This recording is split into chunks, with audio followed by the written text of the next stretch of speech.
produktivitas dan mengelola kualitas.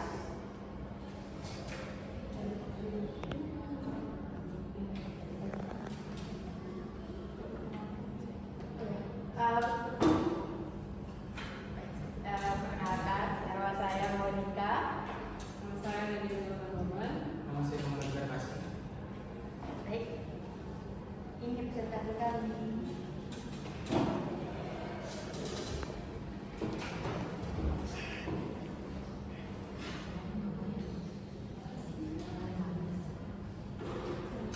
Mengelola produktivitas dan mengelola kualitas.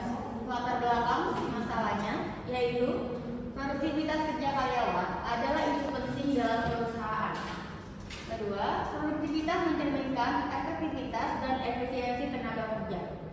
Tiga, salah satu indikator peningkatan produktivitas adalah kompensasi dari motivasi kerja. Akhir yaitu perusahaan perlu kebijakan pemimpinan yang mampu menggerakkan tenaga kerja agar produktif sesuai dengan rencana perusahaan. Rumusan masalahnya yang akan kita bahas itu satu, apa yang dimaksud dengan mengelola produktivitas. Yang kedua, tentang apa yang dimaksud dengan mengelola kualitas. Ketiga, bagaimana hubungan antara produktivitas dan kualitas dalam organisasi. Yang keempat, bagaimana cara meningkatkan produktivitas dan kualitas dalam usaha. Baik, tujuan penelitian kita yaitu menjelaskan pengertian mengelola produktivitas, menjelaskan pengertian mengelola kualitas, menjelaskan hubungan antara produktivitas dan kualitas dalam organisasi, dan yang terakhir yaitu menjelaskan cara meningkatkan produktivitas dan kualitas dalam usaha. Apa sih produktivitas itu? Produktivitas memiliki dua dimensi, individu dan organisasi. Nah, produktivitas ini kalau dalam artian dimensi individu yaitu sikap mental positif untuk terus meningkatkan kualitas hidup dan kerja. Dan untuk dimensi organisasi yaitu hubungan antara input dan output dalam proses kerja. Dan produktivitas harus ditingkatkan secara menyeluruh agar efektif dan efisien.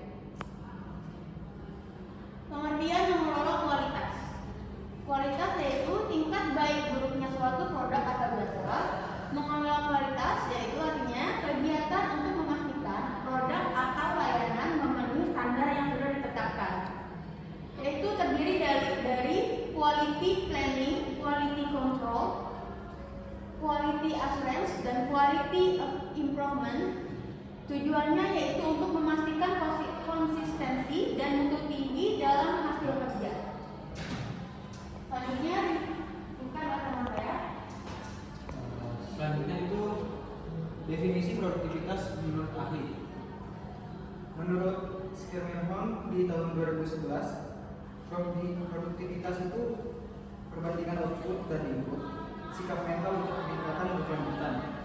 Dan menurut Castillo di tahun 1998, produktivitas itu adalah pengukuran output barang atau jasa dibandingkan input tenaga kerja dan modal.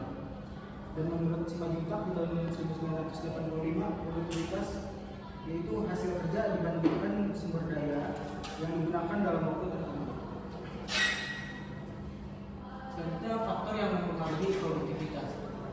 Sumber daya manusia yaitu pengetahuan, keterampilan, motivasi. Jika modal itu peralatan dan teknologi. Untuk lingkungan kerja, kenyamanan dan budaya positif. Untuk faktor internal dan eksternal mempengaruhi efektivitas kerja.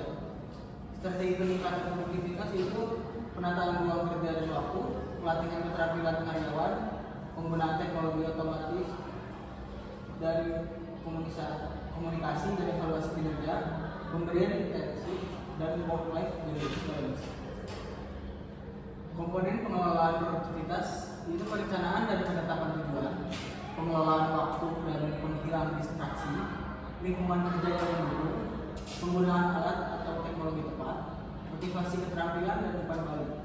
Untuk konsep dasarnya itu fokus pada pelanggan, kepemimpinan kuat dan keterlibatan semua anggota, pendekatan proses dan perbaikan kelanjutan, pengambilan keputusan berbasis fakta, manajemen hubungan dan pihak terkait. Untuk hubungan produktivitas dan kualitas itu peningkatan kualitas akan menurunkan cacat dan waktu reward. Untuk produktivitas tinggi akan menekan biaya produksi. Keduanya saling mendukung untuk menciptakan keunggulan kompetitif. Contoh Toyota, Kaizen, dan Lean Production. Untuk produktivitas dan daya saing global, negara dengan produktivitas tinggi cenderung lebih makmur. Amerika Serikat sempat mendorong produktivitasnya pada 1970 sampai 1980, lalu bangkit dengan fokus pada kualitas dan inovasi. Kunci keberhasilannya itu adalah konsumen, kualitas, produktivitas, dan laba.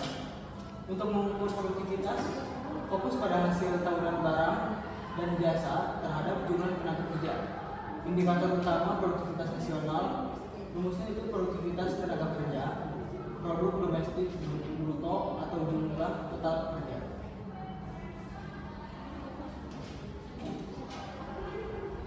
Berikutnya adalah perencanaan dan pengendalian kualitas. Perencanaan menentukan tujuan kualitas produk, penataan melibatkan seluruh bagian organisasi, pengarahan motivasi pelatihan karyawan, pengendalian monitoring hasil kerja agar sesuai standar. Produktivitas antar negara dipengaruhi oleh teknologi, keterampilan tenaga kerja, kebijakan ekonomi, sumber daya alam, tradisi industri. Contohnya pekerja as 3,5 kali lebih produktivitas dibanding Jepang di industri makanan. Total Quality Management atau TQM, sistem manajemen kualitas total untuk menempatkan produk atau jasa berkualitas di pasar. Fokus pada pelanggan, pemasok, dan karyawan. Tujuannya perbaikan berkelanjutan di seluruh proses bisnis.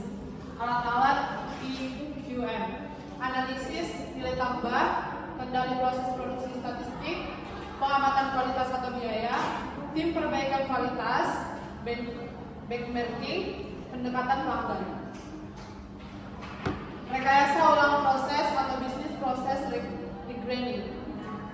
Redesign proses bisnis dari awal untuk efisiensi. Fokusnya peningkatan biaya, kualitas, kecepatan, dan layanan. Tahapannya yang pertama menetapkan masalah, yang kedua menganalisa proses, yang ketiga mendesain sistem, yang keempat menerapkan perubahan.